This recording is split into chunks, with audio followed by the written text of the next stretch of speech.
Bueno, mi nombre es Manuel Alejandro Hernández Ponce, soy profesor, investigador de aquí del Departamento de Historia, también soy el coordinador de la licenciatura en Historia, soy licenciado en Historia, maestro en estudios sobre la región y doctor en Historia por la Universidad Autónoma de Sinaloa. Bueno, pues la Revolución Mexicana, para explicarla brevemente, pues creo que se trató de un proceso tanto político, económico, social, disruptivo,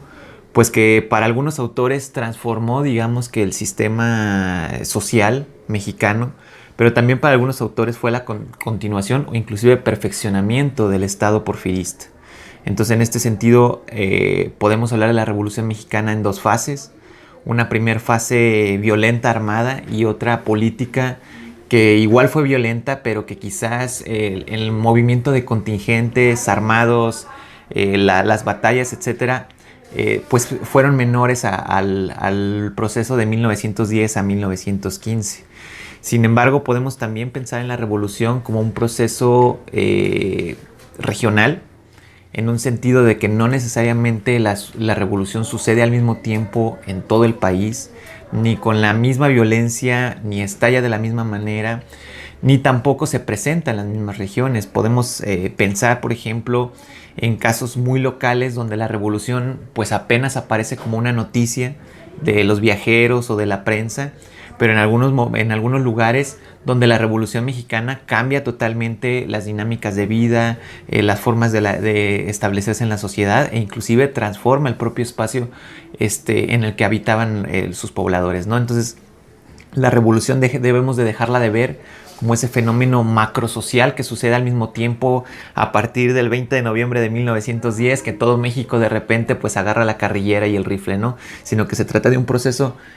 pues complejo, regional, con manifestaciones propias de las localidades en las que se presentó. En un principio, como empieza a estudiarse historiográficamente, es a partir de quienes participan, ¿no? Los participantes, los generales, los militares, literatos, etcétera, quienes son testigos de la Revolución Mexicana, comienzan con esta primera oleada historiográfica a hacer la producción de sus memorias, a hacer la producción de lo que vieron, de lo que les contaron, de lo que estaba diciendo la tradición oral respecto a la Revolución Mexicana, la cual confluye también con este nacionalismo que trata de establecer el propio régimen emanado de la revolución, en donde se ponen en el altar de la patria a ciertos personajes, a ciertos caudillos, y en el olvido de la nación a otros, ¿no? En este sentido también de establecer las dicotomías entre los buenos y los malos que participan en la Revolución Mexicana. Después de eso, pues comienzan estas grandes macro narraciones de la Revolución Mexicana, en el cual se habla de las grandes batallas, de los grandes acontecimientos, la toma de Zacatecas, la batalla de Celaya, los grandes momentos, digamos, con los cuales militarmente se empieza a explicar a la Revolución Mexicana. Confluyen también las visiones políticas de la Revolución Mexicana, en el entendido que se estaba hablando de un proceso pues de cambio, transformación de una dictadura que había durado más de 30 años a un proceso donde se estaba estableciendo una democracia. Y son estas visiones las que empiezan a tratar de tener muchísima más apertura en el análisis, sobre todo al entender la diversidad de sujetos políticos que participan y sus diferentes visiones, ¿no? Pero de igual manera se tiene una visión desde el Estado, se tiene una visión estatocentrista, podríamos llamarla así, que se va transformando y que comienza con un revisionismo que podríamos atenderlo después del 68. En este momento de ruptura donde la legitimación del Estado mexicano se pierde después de los acontecimientos de octubre del 68, pues empieza también a criticar un poco la formación también de esta legitimidad del Estado revolucionario como el heredero de esta lucha, ¿no? Y es entonces cuando se empieza a hacer la crítica de qué tanto, como ya lo decía hace un momento, la Revolución Mexicana no fue el perfeccionamiento de un Estado dictador, ¿no? En el cual, en lugar de tener una figura como Porfirio Díaz, pues se cambia a un partido político, ¿no? Un partido político que no muere, sino que se está constantemente renovando y que eso le permite mantener el poder, el cual además añade estructuras emanadas de la revolución, como fueron los grandes sindicatos, como fueron los grupos agraristas, que forman parte sustancial pues de sus bases políticas, ¿no? Entonces todo esto empieza a pasar por una crítica profunda que lleva entonces a cuestionar si realmente, inclusive, si la revolución fue una revolución o simplemente un golpe de estado o una revuelta entre élites, ¿no? Que son estas otras visiones históricas. Posteriormente ya podemos empezar a ver los estudios regionales, los que empiezan a entender a la Revolución Mexicana como no como un fenómeno nacional, como ya les decía, sino como fenómenos regionales, algunos fenómenos serreños, otros como asuntos de ciudades, la actuación de los periodistas, la actuación de las élites, la actuación inclusive de caciques locales que no necesariamente formaban parte de los círculos políticos y que estaban disputándose el poder. Entonces esto nos permite a nosotros entender ya la revolución dentro de una complejidad propia, pues relacionada con esta diversidad nacional, ¿no? Y finalmente, pues últimamente los estudios ya culturales, específicamente toda la cuestión del arte emanado de la revolución, las situaciones sociales, los estudios de las clases subalternas, los de abajo, las mujeres, los pobres, los campesinos, los grupos olvidados, o sea, todos estos elementos historiográficos que se integran de otros casos a nivel mundial y que se adaptan para el estudio de la revolución, ¿no? Entonces hay estudios muy actuales que hablan acerca, por ejemplo, por dar un ejemplo, los estudios ya de las mujeres en la Revolución Mexicana, pero ya no entenderlas como la delita, ¿no? La acompañante del revolucionario, sino inclusive aquellas mujeres que participaron en los hechos de armas, que por diferentes razones inclusive ellas adaptan una identidad masculina y que forman parte de los ejércitos, ¿no? Y que esto ya nos empieza a hablar, pues, de cuestiones de género, cuestiones sociales, pues, que actualmente, pues, están muy en boga y que son parte de la discusión, pero que no necesariamente se habían atendido durante la revisión historiográfica general. Entonces, digamos que, a grosso modo, esas son como las diferentes partes en las que ha transitado esta historiografía. Bueno, la Revolución Mexicana también debemos de entenderla como una parte general de la explicación de cómo funcionó el Estado mexicano durante todo el siglo XX y creo que también en el XXI, ¿no? Hay quienes dicen que la Revolución Mexicana pues termina con Lázaro Cárdenas, ¿no? Cuando pues, se hace toda esta parte del reparto agrario y se logran la expropiación petrolera y muchas de las manifestaciones que habían iniciado en la Revolución.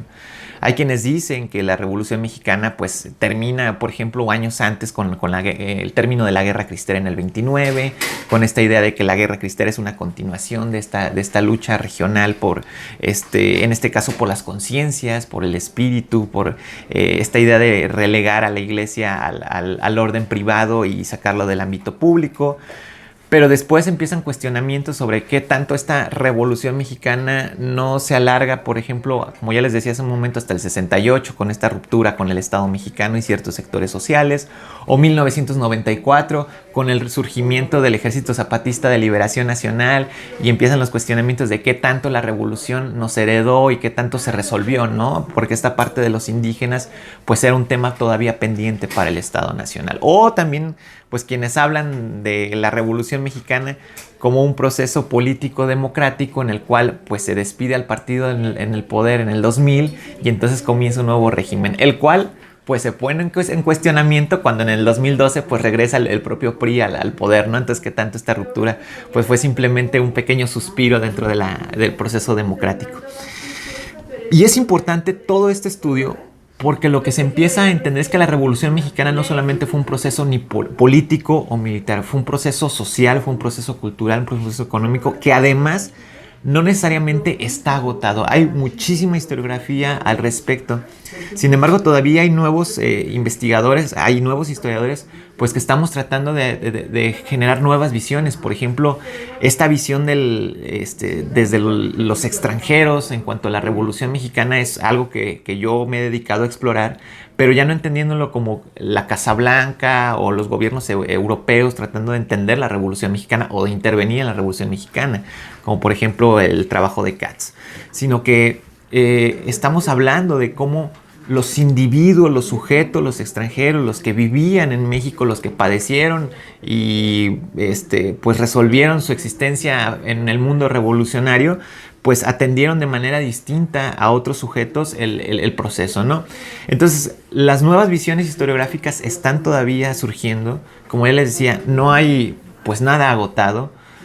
Al contrario, están surgiendo nuevas fuentes, tenemos el acceso a nuevos acervos de manera electrónica. La pandemia, si algo bueno nos trajo, es que muchos archivos, sobre todo en Europa y en los Estados Unidos, pasaron por un proceso que se aceleró la digitalización, inclusive en América Latina, y que nos permite ahora entender con nuevas fuentes, pues un proceso quizás nacional, pero desde múltiples miradas, ¿no? Y inclusive también propios acervos en México que empiezan a ser digitalizados, que permiten la consulta en cualquier parte del mundo, y que esto pues obviamente diversifica muchísimo más y enriquece la capacidad que tenemos como historiadores para atender a un proceso histórico del pasado. En lo personal, la Revolución Mexicana me parece un acontecimiento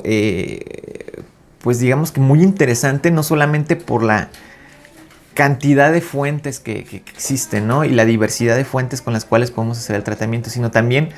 por lo mismo que ya les comentaba, la diversidad de enfoques con los cuales podemos atender este asunto, ¿no? Porque no se trató solamente del asunto militar, del asunto político, sino que hay múltiples entramados sociales, culturales, de problemas, inclusive de entre individuos, comerciales, económicos, que creo que son relevantes y que vale la pena seguir revisando y seguir entendiendo, porque al final pareciera que hay una gran distancia entre el mundo revolucionario y el mundo del México actual, ¿no? Pero pues podemos entender que pues todavía hay ciertos remanentes de la manera en la cual entendemos el país, de la manera con la cual entendemos la propia democracia, la idea de democracia, con el cual entendemos inclusive los poderes de facto, ¿no? Aquellos poderes militares y económicos que no necesariamente están establecidos desde el Estado, desde la ley, pero que están aplicando, ¿no? Entonces creo que es muy interesante tratar de entender a partir de esa mirada retrospectiva de la Revolución Mexicana el México de hoy, y creo que eso es como algo que por lo menos en lo personal me llama muchísimo la atención y que me llena de mucha intriga, y que creo que todavía hay mucho por trabajar. Me parece que quienes no hayan leído nada sobre la Revolución Mexicana, salvo lo que nos enseñaron en la educación primaria, no conocen salvo la superficie de la profundidad de estos mares que implican el estudio del pasado. Y que vale la pena, porque la verdad, pues como todo pasado es buen chisme, y el chisme siempre alimenta el alma. Entonces creo que entender y comprender este proceso histórico desde diversas perspectivas, y interesarse por su estudio, o por lo menos por su lectura, pues aumenta para nosotros la capacidad de comprensión de la complejidad del México actual, ¿no? Claro. ¿Y para usted sí fue revolución o no? Para mí sí fue revolución, y lo voy a decir porque hubo una transformación profunda de los modos de vida de la sociedad mexicana, en diferentes grados, en diferentes regiones, en diferentes niveles, pero las transformaciones sucedieron. Ahora, que si lo hablamos en términos políticos, ahí podríamos dudarlo, pero si lo vemos en términos de la cotidianidad, de la capacidad que van a tener los individuos, sí se trató de una transformación profunda. Y creo que ahí es donde comienza la idea de la revolución, que además, como buena revolución, diría Bobel, pues es una transformación traumática hecha con violencia, ¿no? Entonces la violencia estuvo presente, y pues que generó traumas profundos en la población, de los cuales somos herederos. Y como ya te decía, hay temáticas que hasta nuestros días siguen pendientes de estos hechos revolucionarios, que no se han resuelto, que el Estado mexicano no los ha resuelto, que como sociedad no los hemos resuelto, pero que siguen pendientes, y que creo que es importante voltear al pasado y saber sus orígenes para poder atenderlos en nuestra actualidad.